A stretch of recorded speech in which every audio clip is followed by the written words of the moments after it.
Bien, hermanos, les saludo y es un tremendo gozo el poder estar aquí, no solamente en la casa del Señor, sino juntos poder abrir las Escrituras y estudiarlas. No solamente un saludo para ustedes, también un saludo para los hermanos que nos ven en el internet.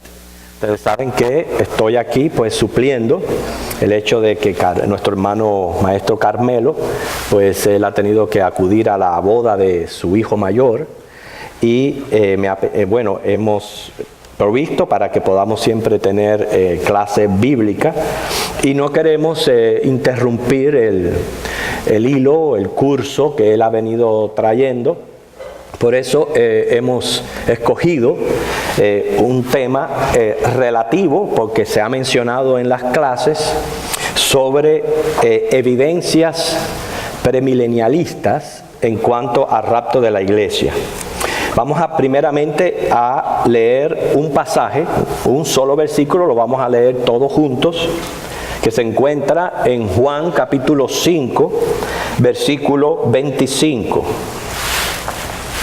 Juan 5, 25. Vamos a estar escuchando palabras directas de nuestro Maestro y Señor Jesucristo, refiriéndose a lo que es el arrebatamiento de la iglesia.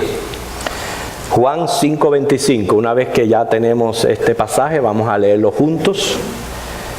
Comenzamos. De cierto os digo, viene la hora, y ahora es, cuando los muertos oirán la voz del Hijo de Dios, y los que la oyeren vivirán. En esta clase posiblemente usted vaya a tener que hacer varias anotaciones, pero si quiere más bien prestar atención y no preocuparse por esto, les prometo que aquel que requiera una copia de este documento, se lo voy a hacer llegar a sus manos para que pueda tener pues toda la documentación y no tenga la necesidad de estar tomando las notas, pero lo vamos a hacer solamente si usted lo requiere, quiere decir si usted quiere verdaderamente estudiar a profundidad este tema. Pero la Biblia presenta varios pasajes bíblicos donde hace mención del arrebatamiento de la iglesia. Ejemplo, Mateo 24, 36, también los versículos 42 al 44. Juan 14, del 2 al 3, es relativo al rapto. Hechos 1:11, Primera de Corintios 15, 51 al 58 y Primera de Tesalonicenses 4, del 13 al 18.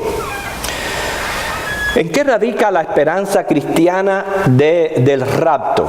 Bueno, sabemos primero que el rapto es el momento en que el Señor se lleve a su iglesia, la levante, se la lleve de la tierra. ¿Y por qué es nuestra esperanza? Número uno, es la única manera de escapar de la muerte física. No hay otra. La única manera de escapar de la muerte física. Y segundo, es como único, también vamos a escapar de lo que es la gran tribulación. Así que miren la magnitud de esta esperanza que nosotros tenemos en el rapto, no solamente de la muerte física, sino también de la gran tribulación. Ahora, aunque todos los cristianos tenemos esta misma esperanza de que Cristo viene por su iglesia, no todos los teólogos están de acuerdo en cuanto al tiempo de este acontecimiento. Y el hermano anteriormente ha mencionado, existen por lo menos 4 diferentes escuelas. Está el postmilenialismo. O sea, aquí tenemos un estudio bastante amplio de cada escuela, pero no es nuestro propósito. Nuestro propósito es el rapto. Pero simplemente quiero mencionar el significado. Postmilenialismo significa que la segunda venida de Cristo será después del milenio. ¿Okay? Postmilenialismo, después del milenio. Está también la escuela amilenialista. Son los que dicen la segunda venida de Cristo será algún día en la era de la iglesia. No creen en un tiempo milenial. O sea, algún día en la era de la iglesia, Cristo viene por ella. La otra escuela es el premilenialismo histórico. Son los que creen que los cristianos pasan por la gran tribulación, porque la tribulación purificará a la iglesia sacando los falsos creyentes. O sea que la segunda venida de Cristo será antes del milenio. Okay, noten la diferencia aquí, aunque ustedes escuchen decir premilenialismo. Que lo que ellos quieren decir es, sí, Jesucristo viene antes del milenio, pero no necesariamente el rapto ha de ocurrir antes de la gran tribulación. Y la cuarta escuela es el premilenialismo dispensacional, que es la segunda venida de Cristo va a ocurrir lo que es antes de la gran tribulación, antes del milenio. Esa es nuestra posición. O sea, yo por lo menos personalmente soy premilenialista dispensacional, y es lo que yo quisiera compartir con ustedes, porque por lo menos yo he podido hacer esta exégesis basada solamente en el tema del arrebatamiento y encontrar 21 evidencias bíblicas de que así ha de ocurrir. Eso no significa que no respetemos las otras posiciones, porque cada posición tiene un respaldo bíblico. Yo pienso que mientras más respaldo bíblico le demos a una postura doctrinal, pues mayor está la posibilidad de que sea una correcta interpretación. Pero en todo respeto al resto de las posiciones, quiero que veamos estas evidencias. Pero sí sabemos que la verdad bíblica es que Cristo prometió volver a la tierra. Ustedes saben que cuando estaban reunidos allí en el Getsemaní, en el momento antes de él ya ascender a los cielos, estaban sus discípulos allí, y cuando lo vieron ser alzado en una nube, yo me imagino que eso tiene que haber sido glorioso, vaya, es una experiencia única para aquellos que fueron testigos de esto, y una experiencia gloriosa. Y cuando ellos vieron esto, dice que vinieron ángeles y les dijeron: este mismo Jesús que ha sido tomado de vosotros al cielo, así vendrá como le habéis visto. Es su promesa. Cristo va a regresar a la tierra, Él viene por nosotros. Por eso le dijo también a los discípulos que no se turbaran, porque en la casa del Padre había muchas moradas. O sea, Él no tenía por qué engañarles. Por eso dice: si así no fuera, yo os lo hubiera dicho. Yo voy pues a preparar lugar para vosotros. Si me fuere y preparar el lugar, vendré otra vez, os tomaré a mí mismo, para que donde yo estoy, vosotros también estéis. Este lugar sabemos que es la Nueva Jerusalén, la santa ciudad, donde va a ser nuestra morada por la eternidad. Yo voy a mencionar las 21 evidencias. Las quiero mencionar porque es imposible que en una hora de clase pues las tratemos todas. Pero por lo menos que usted tenga el concepto de lo que se trata. Y después vamos a ver cada una de ellas según el tiempo nos va alcanzando. Y repito, si usted desea este documento, pues con mucho gusto yo se lo hago poner en sus manos. La primera evidencia tiene que ver con la final trompeta. La segunda, las 7 trompetas de juicio. Ok, ya repito, hermanas, si ustedes no quieren volverse, como dice, locos escribiendo, ustedes pueden requerir el documento y yo se los hago llegar. Yo creo que es más fácil, después ustedes lo pueden estudiar. Lo que sé me dicen para poder hacerle las copias de aquellos que lo quieran. ¿Ok? La primera evidencia, la final trompeta. La segunda, las 7 trompetas de juicio. La tercera, los símbolos del rapto en Apocalipsis. 4, la segunda venida en Apocalipsis. 5, la distinción entre rapto y segunda venida. 6, la visión de la iglesia en gloria. 7, el libro sellado. 8, el canto de los redimidos. 9, el ministerio del Espíritu Santo. 10, promesas del novio. 11, la distinción entre la iglesia y los decapitados. 12, la marca del diablo. 13, la distinción del pueblo de Dios. 14, el tiempo del rapto. 15, la interpretación vaga e incorrecta. 16, la figura de Enoc y la iglesia. 17, la misericordia de Dios para con los justos. 18, error de confundir las profecías. 19, la distinción entre los días de Dios. 20, la fiesta de las trompetas. Y 21, el rapto sirve de aliento, no de turbación. Así que ahí tienen 21 evidencias. Estamos hablando de aquí algo, para mí es sumamente importante.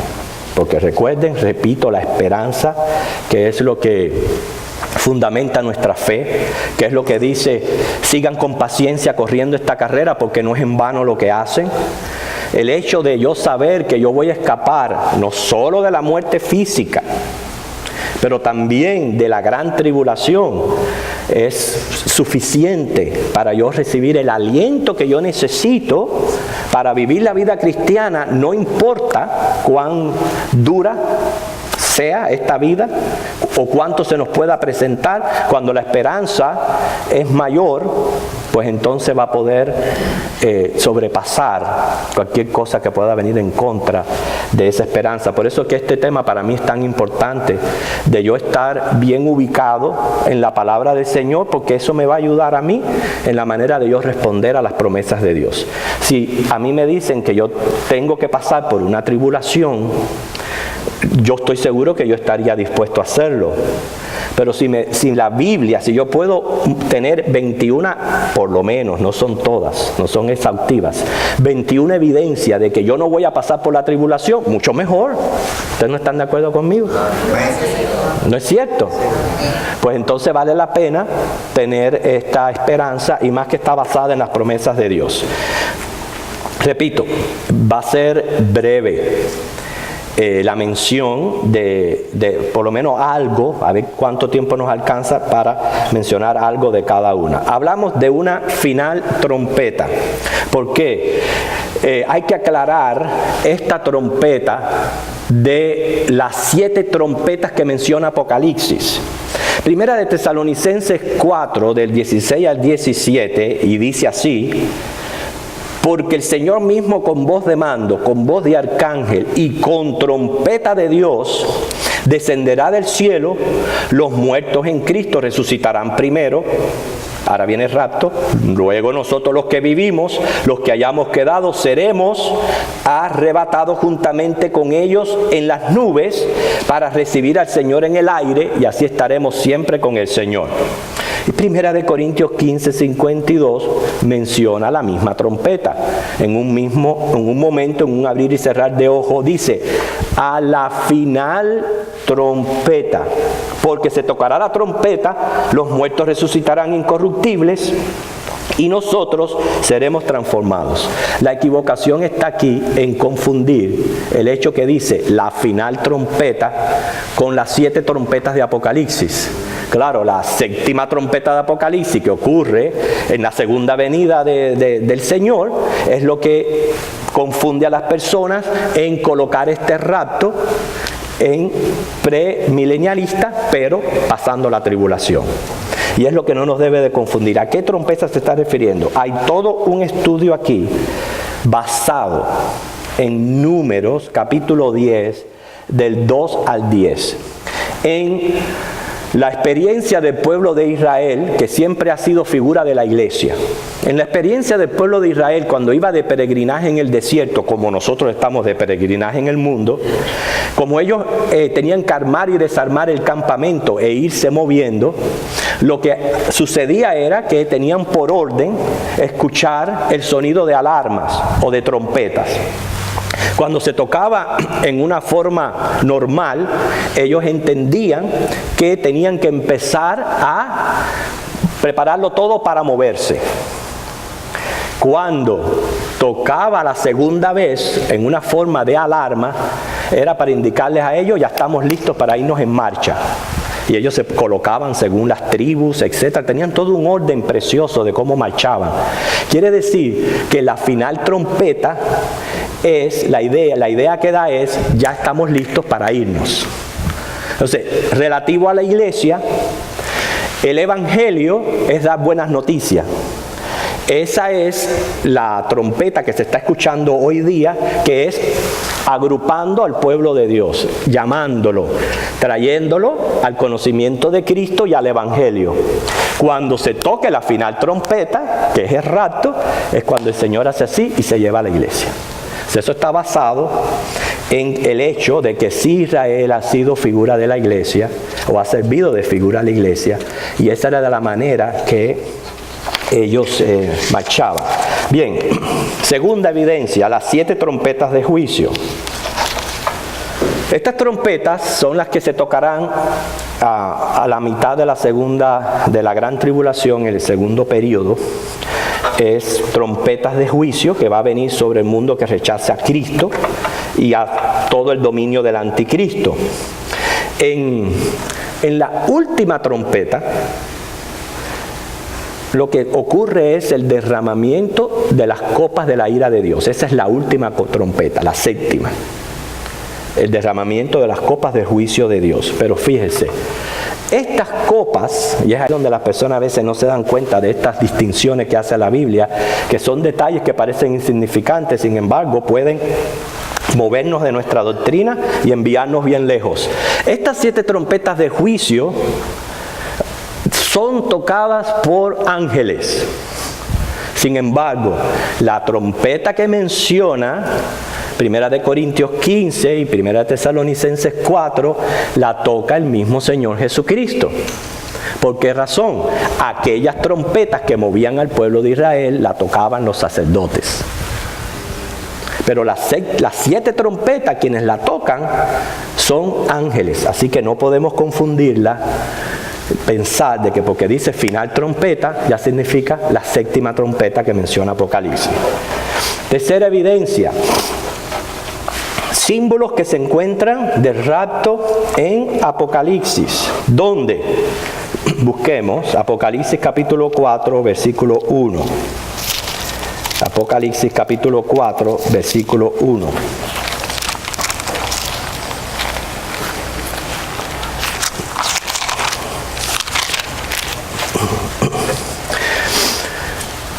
Alguna persona que lo lea en voz alta. Apocalipsis 4, 1. Después de esto miré, y he aquí una puerta abierta en el cielo, y la primera voz que oí, como de trompeta, hablando conmigo, dijo: sube acá, y yo te mostraré las cosas que sucederán después de esta. Aquí encontramos 3 símbolos.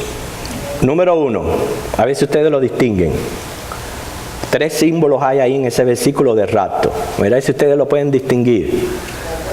Puerta abierta. Y en el cielo. ¿Ve? Se abre la puerta en el cielo, es lo que estamos esperando. Ser llevados a donde vamos a morar eternamente. ¿Cuál es el segundo símbolo? La trompeta.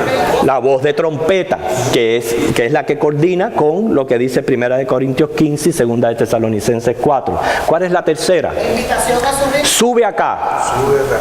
Pero mira lo interesante de sube acá, que en griego es abavavo, y es la misma que se encuentra o se usa en Apocalipsis 11:12, cuando son levantados en una nube los 2 testigos. ¿Entienden? Apocalipsis 11:12, que menciona que en una nube son levantados los 2 testigos, usa esa misma frase aquí.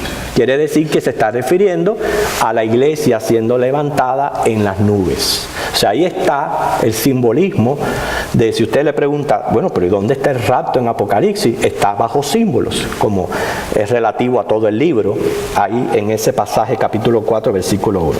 Cuarta evidencia. La segunda venida en Apocalipsis. La segunda venida de Apocalipsis se narra en el capítulo 19. Ahí no hay mención de rapto ni aún en símbolos. Ni aún en símbolos. Fíjense. Porque la gran multitud está en el cielo. Apocalipsis 19:14, que fue uno de los temas que estuvimos tratando en una de estas clases en estos días, menciona un ejército celestial que va a acompañar al Señor Jesús cuando Él venga en su segunda venida. Y ahí los teólogos están divididos, por eso que es en una de las partes donde en nuestra finitud mental solamente podemos especular de qué se está tratando, por qué razón. Cabe la posibilidad de que, número uno, si ya el Señor nos llevó, ya llevamos 7 años en la Nueva Jerusalén, estamos en el cielo, cabe la posibilidad de que como en la segunda venida no se va prácticamente a pelear, porque Dios no necesita pelear ni armas para él acabar con el mal, los que vienen son espectadores o van a atestiguar el establecimiento de su segunda venida.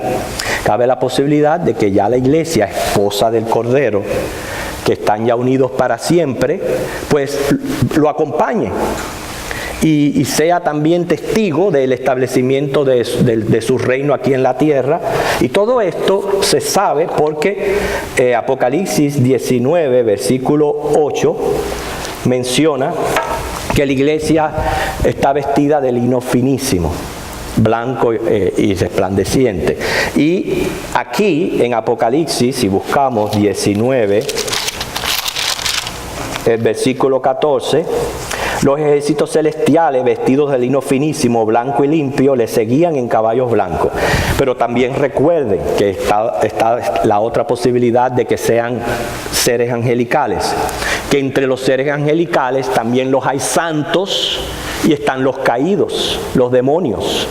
Entonces puede referirse a que los ejércitos de ángeles santos, porque ahí está el simbolismo del lino, del blanco, del limpio, es santidad, de que sean ellos o que sean los dos grupos, tanto ángeles como la iglesia. El caso es, de cualquier manera que sea que la iglesia acompañe a Cristo al establecimiento de su reino, o ya quede allá en la Nueva Jerusalén y sean ángeles los que acompañen a Cristo, la idea está que si bajan es porque subieron. Entonces no podemos pensar que en la segunda venida Cristo viene a buscar su iglesia, porque ¿quiénes van a descender entonces? Si en ese momento es que están siendo llevados. Por eso es que el hecho que cómo se menciona la segunda venida en Apocalipsis es la cuarta evidencia. Quinta, hay una distinción entre el rapto y esta segunda venida.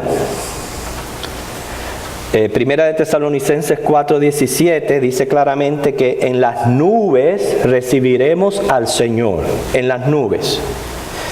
En la segunda venida, Apocalipsis 19 del 11 al 16, dice el Señor regresa a la tierra, Él pone sus pies en la tierra.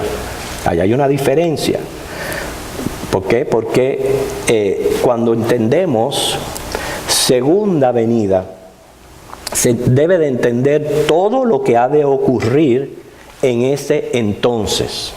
Claro, la segunda venida la comienza, o prácticamente, el rapto de la iglesia.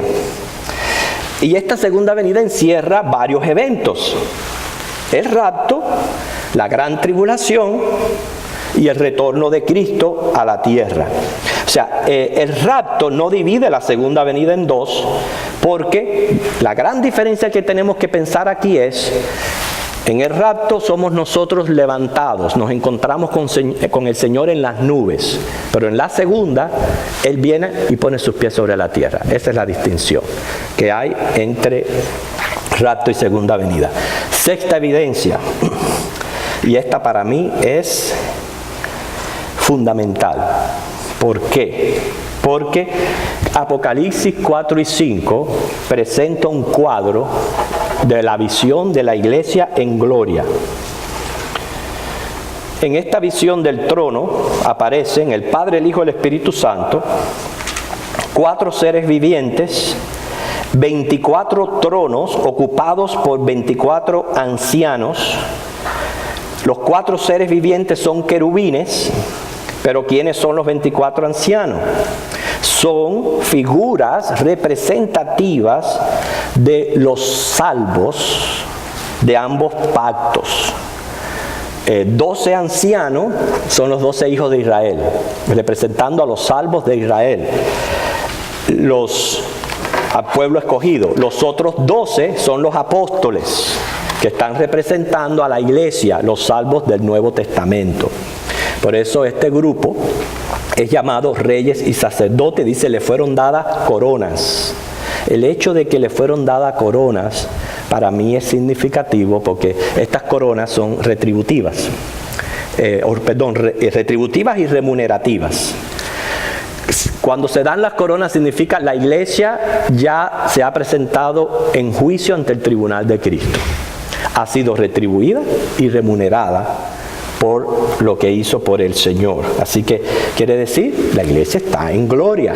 Pero lo interesante que nos lleva a la séptima evidencia es el libro sellado. Apocalipsis capítulo 5 se aprecia al Cordero recibiendo un libro sellado, quiere decir no ha sido abierto antes, por dentro y por fuera. Un libro que nadie ha podido abrir, inclusive hasta lloran porque encuentran que nadie lo puede abrir. Y es cuando ven que Jesucristo, el Cordero de Dios, es el único digno de abrir los sellos. ¿Qué pasa? Una vez se abre el libro, ese es el comienzo de la gran tribulación. Ese es el caballo blanco que viene por 3 años y medio. Antes que empiecen a descender los otros caballos. Entonces, ¿qué me está diciendo a mí? Que la iglesia está presente en gloria antes que comience la gran tribulación. No puede ser en la mitad. Porque entonces el libro estuviera ya abierto. Pero el libro está cerrado.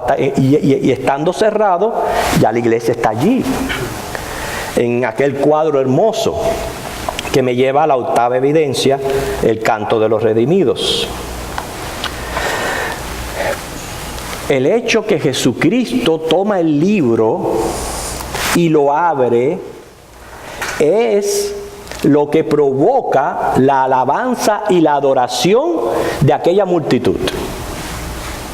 Eso es lo que es. No es por otra cosa que ellos comienzan a alabar y adorar a Dios, sino por el hecho que Cristo toma el libro y lo abre. O sea, Cristo toma el libro y comienza la gran tribulación. Provoca la alabanza y la adoración que se sabe que es la iglesia porque es el canto de los redimidos. Apocalipsis 5 del 9 al 10 dice, porque tú nos redimiste con tu sangre. O sea, es obvio que es la iglesia que se encuentra allí.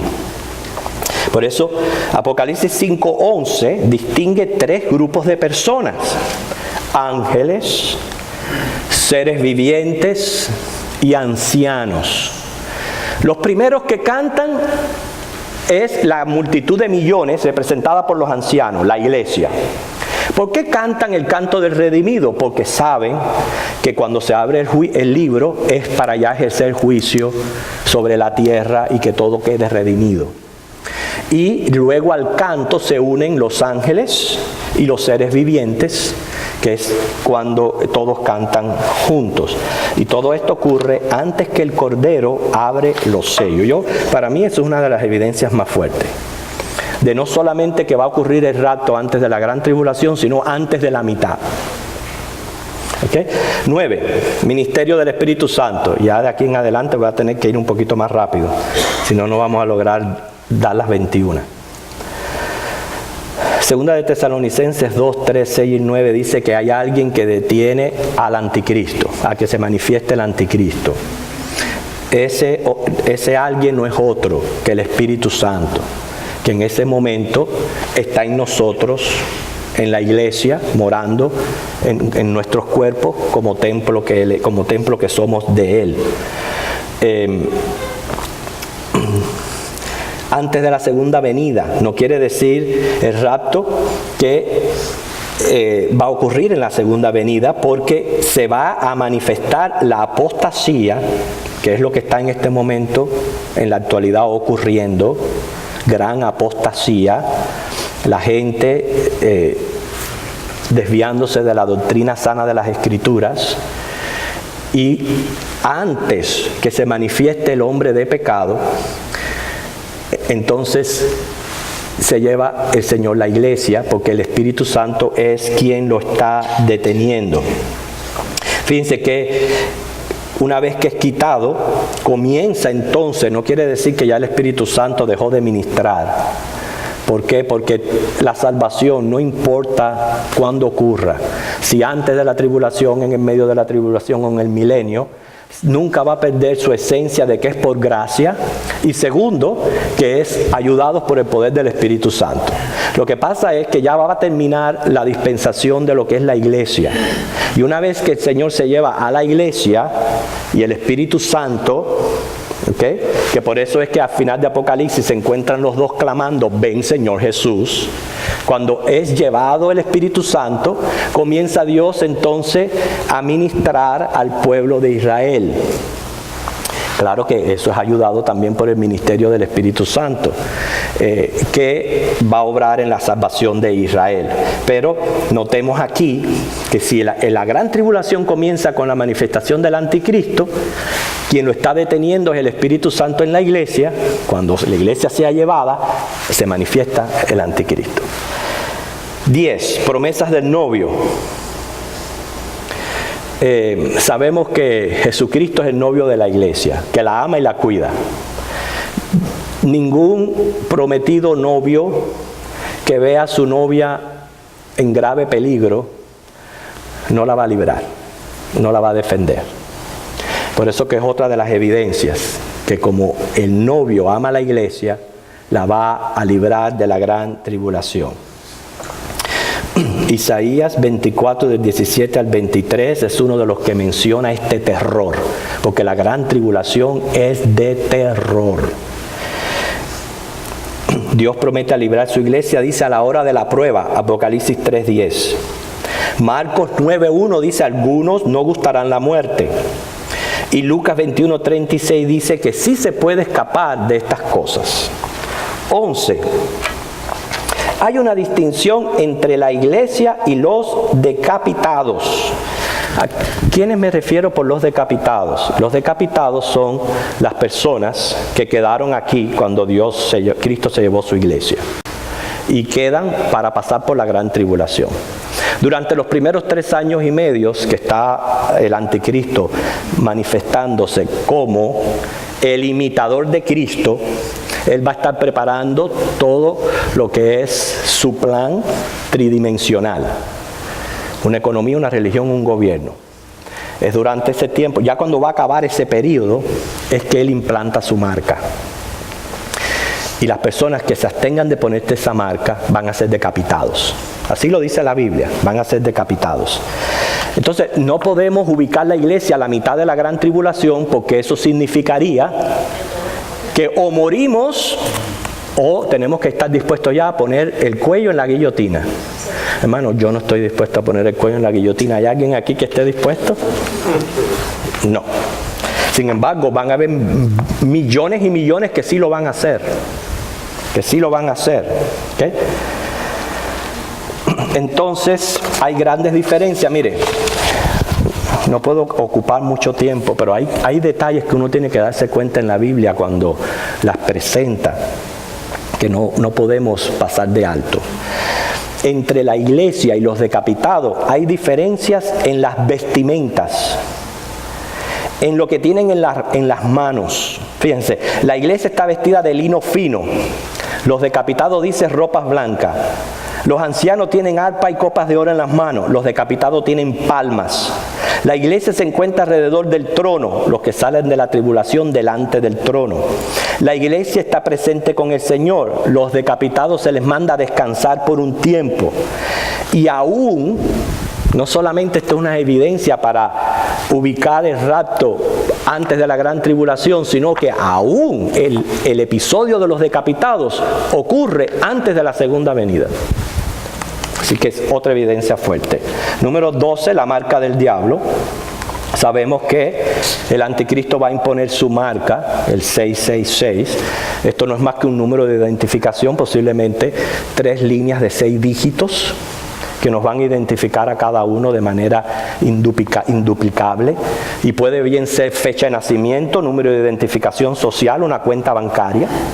El caso es que cuando ya el anticristo se quita la máscara de ser como Cristo para ir en contra de Cristo, entonces él impone esta marca para poder tener un control global, como ya lo estamos empezando a ver, que está ocurriendo este control global. Y es cuando aquel que no se ponga esta marca va a ser decapitado. Fíjense qué importante es todo esto, porque en tiempos recientes he estado escuchando de alarmas, que si ya está ya para implantar el chip y que tenemos que estar preparados. Hermano, mientras que la iglesia está aquí, yo no tengo que estar preocupado. Y si imponen una marca, será la marca de ese gobierno, no es la del anticristo. Y es ahí donde yo digo, cuando las promesas de Dios, yo estoy bien convencido, nadie me va a mover de ahí. En este momento se está viviendo una preparación para todo este sistema que el anticristo va a traer a la tierra. Pero noten esto, porque si dicen que Cristo viene en la segunda venida a llevarse a la iglesia, que la iglesia pasa por la tribulación, si el anticristo pone la marca a la mitad de la gran tribulación y los que no se ponen la marca son decapitados, ¿quiénes son los que van a estar vivos cuando Cristo venga en la segunda para recibirle en el aire y ser llevado al cielo? Es ilógico totalmente. Cristo se lleva a la iglesia. A la mitad de la tribulación ocurre la decapitación de los que quieran salvación. Y ellos son mandados a descansar hasta que se complete el número de redimidos, que es Israel remanente, porque ya después de la mitad de la gran tribulación, el anticristo comienza a perseguir a la nación de Israel. Entonces, todas estas son evidencias tremendas. 13, hay distinción entre el pueblo de Dios, ya lo mencioné. Capítulos 4 y 5 de Apocalipsis mencionan la iglesia, eso es salvación al principio. Capítulo 7 menciona a los decapitados, salvación a la mitad. Capítulo ya al final, que tiene que ver también con Romanos 11, 25, pero el capítulo 12 de Apocalipsis, del 1 al 6, ya está mencionando la salvación para el remanente de Israel. Entonces hay que distinguir los 3 grupos. 14, tiempo de rapto. ¿Qué hora es? 9:41. Ok. Tiempo de rapto. Sabemos que dice Mateo 24, 42 al 44 que Cristo vendrá como ladrón en la noche a la hora que nadie espera. ¿Ok? Eso es más relativo al rapto que a la segunda venida. Porque la segunda venida van a estar ocurriendo cosas y evidencias que va mostrando ya que se va acercando el fin. Se va a secar el río Éufrates. El anticristo va a reunir las tropas mundiales allí en el valle de Megiddo para hacer guerra a Israel. Este tiempo es contado con días y años, o sea, 7 años, que es el equivalente a una semana según la profecía de Daniel. Estamos hablando de 1290 días o 3 años y medio, que son 1260 días, pero añadido 30 días de diferencia para un tiempo de juicio y la preparación del establecimiento del reino milenial. No concuerda con que no sabemos a qué hora Cristo viene, porque si va a haber una preparación para la segunda venida, en cuanto yo vea que el río Éufrates se está secando, mira, ya me empiezo a apretar el cinto del cristianismo porque ya Cristo viene por mí. No es equivalente al hecho de que el Señor nos dice, manténganse velando y orando porque no saben el día ni la hora en que yo voy a venir por ustedes. ¿Entienden la distinción aquí? 15. A veces se comete una vaga interpretación de las Escrituras. En homilética se advierte que se comete el peligro de no tomar en cuenta o considerar los contextos de los textos y sobre todo el contexto general de las Escrituras. Usted no puede interpretar un texto bíblico sin tener en cuenta lo que dice las Escrituras en su generalidad. ¿Okay?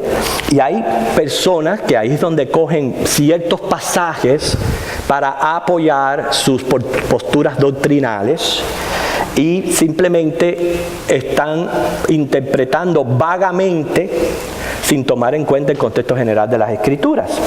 Y especialmente cuando la Biblia presenta ciertos dualismos. Ejemplo, Mateo 24, 29 al 31, Mateo 25, 31 al 34, Juan 5, 24 al 29, cuando el Señor dice que el día que Él venga, Él va a separar los cabritos de las ovejas.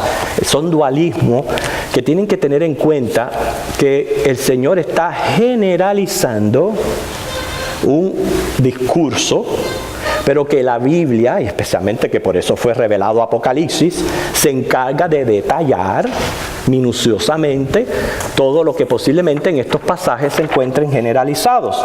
Les voy a poner un ejemplo clave para que entiendan. Daniel, capítulo 12, versículo 2, generaliza la resurrección. Dice: los justos van a resucitar para vida eterna, los impíos para condenación. La generalizó. Pero eso no significa que va a ocurrir en un día. Porque hay otros pasajes bíblicos que son los que se encargan de mencionar cuándo va a ocurrir la primera resurrección y cuándo va a ocurrir la segunda. Entonces esas cosas hay que tener en cuenta. 16. La figura de Enoc y la iglesia. Ustedes saben que siempre ha habido un figuratismo entre el Antiguo Testamento y el Nuevo Testamento. Así Dios lo ha querido. Y que antes de que ocurriera el diluvio, que fue la primera destrucción global que hubo en la tierra, Enoc, que caminó con Dios, fue arrebatado al cielo sin ver muerte. Y ahí está representado lo que es la iglesia, porque Enoc representa la iglesia. Noé representa al remanente de Israel, que es salvo durante la gran tribulación, pero tiene que pasar por ella. Y ahí está esta otra evidencia. 17. La misericordia de Dios para con los justos. Ustedes saben que cuando Dios fue a destruir a Sodoma y Gomorra, Abraham le preguntó que si hubieran 10 justos la destruiría, y él dijo que no la iba a destruir. Quiere decir que Dios tiene misericordia de los justos, o sea, Dios tiene misericordia de su iglesia. ¿Okay? Y el cristianismo ha pasado por épocas muy difíciles. Podemos mencionar la persecución imperial, la gran Inquisición, pero nada puede compararse a la gran tribulación, nada. Todo eso queda pálido ante lo que va a ser la gran tribulación. Y brevemente les voy a decir lo que va a ser la gran tribulación para que apretemos nuestro cinto y tomemos el cristianismo un poquito más en serio, porque posiblemente esta sea una parte aplicativa para la clase. Cada vez que ocurre un desastre, la tercera parte de la humanidad perecerá a consecuencia de guerras, hambre, pestes. Imagínense la tercera parte de 7 billones de personas que habitamos el planeta Tierra. Esto es considerar que la población se duplica cada 40 años. A esta mortandad, y por eso estamos más cerca de la venida, porque si estamos a 7 billones de personas y ya no hay recursos, ahora imagínense que en 40 años se duplique, no hay, simplemente no hay. A esta mortandad le vamos a añadir calamidades en extremo. Y todo esto tiene su pasaje bíblico. La tercera parte de la vegetación mundial se va a quemar. El sol y la luna se van a oscurecer. Los demonios van a atormentar a los hombres. Va a haber hambre y crisis económica como nunca. Guerra mundial. Úlceras pestilentes en todo el cuerpo de aquellos que tengan la marca. Aguas convertidas en sangre. El sol quemando con fuego la tierra. Catástrofes escatológicas, estamos hablando de choques con meteoritos, erupción volcánica, terremotos, tsunamis, granizadas y cambios drásticos en la temperatura del planeta. ¿Qué se compara a la gran tribulación? Entonces, ¿usted cree que Dios no va a liberar a los justos? Claro que sí. 18. Cabe el error de confundir profecías. Hay veces que se comete este grave error, que profecías que son dadas específicamente para Israel, las queremos aplicar a la iglesia. No es así. Ejemplo, las 10 vírgenes no es una parábola para la iglesia, es una parábola para Israel. Pero hay veces la queremos aplicar a nosotros y se comete ese error de confundir las profecías. Por ejemplo, 1 Tesalonicenses 5 del 1 al 11, fíjense, quizás podemos leer aquí donde 1 Tesalonicenses, es más, usted lo lee después, usted puede tener esto porque quiero a ver si llego a la 21. 1 Tesalonicenses 5 del 1 al 11 dice, cuando digan paz y seguridad, vendrá sobre ellos. No dice nosotros, dice sobre ellos. Quiere decir, sobre el pueblo de Israel, la destrucción repentina. 19, no voy a abarcar mucho porque todos disfrutamos la clase que dio nuestro hermano Carmelo acerca de que hay que saber distinguir los días del Señor. Y no vamos a abarcar en eso porque sabemos que existe el día de Jesucristo, el día del Señor o Jehová y el día de Dios. ¿Y qué abarca cada periodo? 20, qué bueno que estamos llegando. 20. La fiesta de las trompetas. Cada una de las fiestas judías está designada a representar un aspecto del Evangelio. Cada una de ellas. Ejemplo, la fiesta de la Pascua, el Calvario.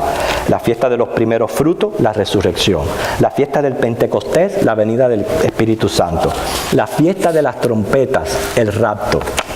La fiesta de la expiación o Yom Kippurim, la gran tribulación. La fiesta de los tabernáculos, el milenio. ¿Y cuál viene primero una de otra? La fiesta de las trompetas viene primero que la fiesta de los tabernáculos.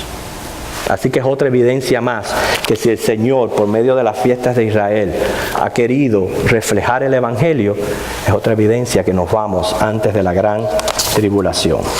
21. El rapto sirve de aliento, no de turbación. Tenemos tiempo para leer este pasaje. Busquen 1 Tesalonicenses, capítulo 4. Después que menciona todo lo que es el rapto, dice el versículo 18, por tanto, alentaos los unos a los otros con estas palabras. Si a mí me dicen, como repito, que yo tengo que ser un mártir por el Evangelio y que tengo que poner mi cabeza en la guillotina, y de paso, el detalle de la decapitación que nos presenta es Apocalipsis 20, es el que dice la manera en que estas personas dieron su vida. Eso no me sirve a mí de aliento. Yo podré recobrar coraje, valor, fuerza, todo lo que usted se pueda llamar y pasar por todo eso, etcétera, porque yo sé que es la salvación de mi alma eterna. Pero no es de aliento. No es de aliento. Eso es si el Señor viene a la mitad a llevarse a la iglesia. Ahora dime tú que venga a la segunda venida y yo tengo que pasar por todo lo que yo les hablé ahora. ¿Va a servir de aliento? De nada. ¿Y por qué la palabra dice que cuando los muertos escuchen la voz y resuciten y nosotros seremos transformados y nos encontremos con el Señor en el aire, que eso sirva de aliento? ¿Ves? Es una tremenda evidencia de que el Señor viene por su iglesia. Bien, así han sido presentadas todas estas evidencias. Quiero saber, ¿hay alguna pregunta? Sí, yo tengo una rapidito. ¿En qué posición están los que mueren decapitados? Entonces, cuando dice a la derecha los que van al infierno y a la derecha momento de la resurrección, la segunda, o ellos van derecho a... No, ellos tienen que esperar. Ellos los mandan a descansar. Dice claramente hasta que se complete el número de los que salen de la tribulación. Estos son el remanente del pueblo de Israel. Después que el anticristo impone la marca y comienza a perseguir a Israel y a hacerle guerra, menciona que muchos de los 144,000 van a ser matados, van a morir por el evangelio. Muchos israelitas del remanente van a morir. Y lo que se está haciendo es completándose el grupo para cuando Cristo venga. Obviamente el proceso natural, que por eso le dije no lo aparten del contexto general de las Escrituras, es pasar por la resurrección. Ellos han de resucitar y van a ser incorporados a donde está la iglesia y se va a seguir formando el pueblo de Dios. Recuerde, el pueblo de Dios se va a ir formando. Primero la iglesia. ¿Por qué? Porque cuando ocurre el rapto van a resucitar inclusive si Adán fue salvo. Todos van a resucitar de toda aquella época del Antiguo Testamento. Y los que estén vivos van a ser llevados. Ese es el primer grupo que entra en la Nueva Jerusalén. Luego ocurre la decapitación. Se les dice, ustedes van a descansar un poco, como estuvieron descansando Abraham por miles y miles de años, hasta que los que van a ser salvos de la gran tribulación, pues se une el grupo y entren a la Nueva Jerusalén. Inclusive, durante el milenio van a haber salvos que... No es que me imagino, es el proceso natural que presenta la Biblia, que mueren y resucitan y van al paraíso. O sea que hay que tener en cuenta esa distinción. No sé si respondo tu pregunta. Sí, entonces ya yo sé que nada más hay dos resurrecciones. En una va la iglesia. Sí, la primera resurrección no necesariamente es un evento. Cuando dice primera resurrección es simplemente indicando todos los salvos, todos los creyentes que en su tiempo van a resucitar para gloria. Cuando ya ese grupo esté completo, fíjate que la segunda resurrección ocurre después del milenio, cuando la última insurrección, que ya los que mueren sí van a resucitar, pero para juicio. ¿Okay? Esa es la primera, abarca todo lo que es el creyente. ¿Okay? ¿Otra pregunta?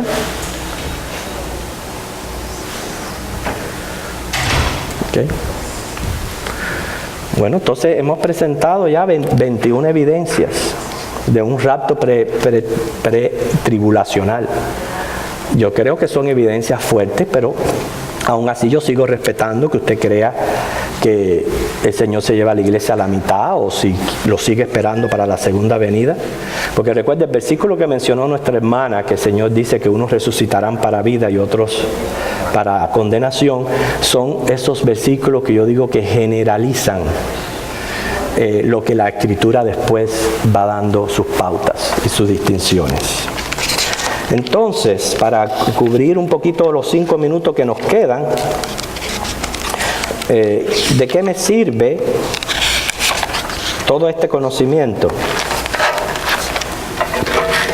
¿De qué le sirve a usted? Yo quiero que usted hable ahora. ¿De qué le sirve a usted el saber todo esto? ¿Cómo es? De aliento.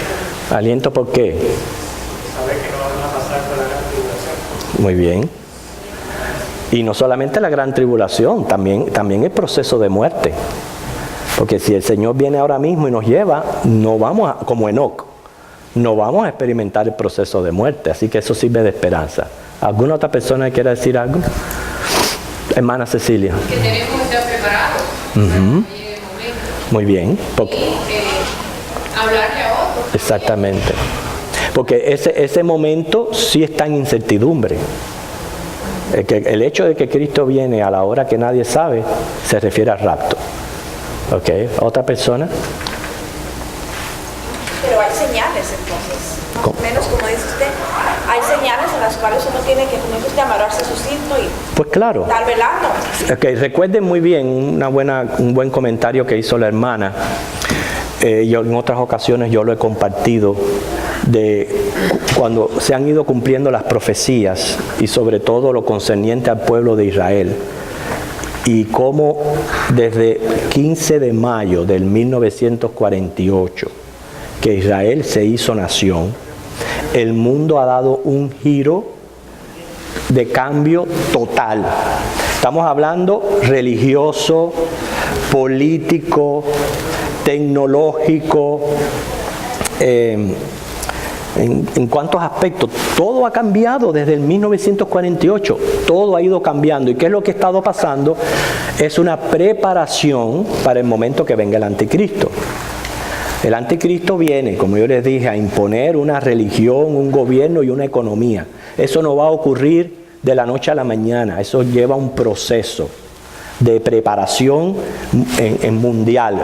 Miren uno de los cambios más tremendos que está ocurriendo, porque el anticristo viene montado en un caballo blanco, quiere decir, y un arco sin flecha. Ese arco sin flecha significa, yo vengo a guerrear, pero por ahora vengo por medio de la paz.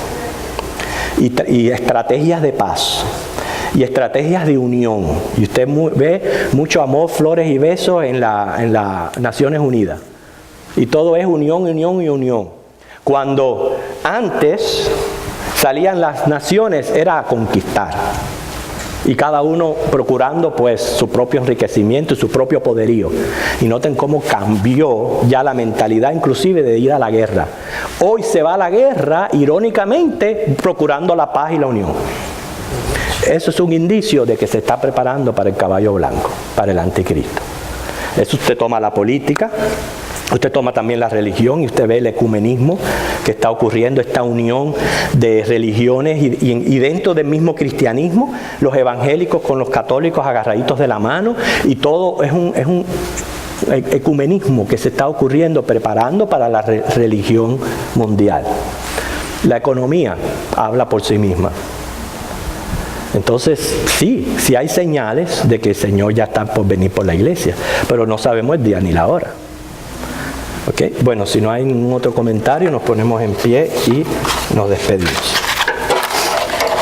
Recuerden, por favor, yo quiero pedirle a mi hermana Ginny, si usted que a lo mejor me puede escribir los nombres de las personas que quieran una copia del estudio, y que se apunten con usted, y yo entonces le preparo, se los puedo enviar vía email, o el que no tenga correspondencia, pues se lo doy personalmente. Oremos.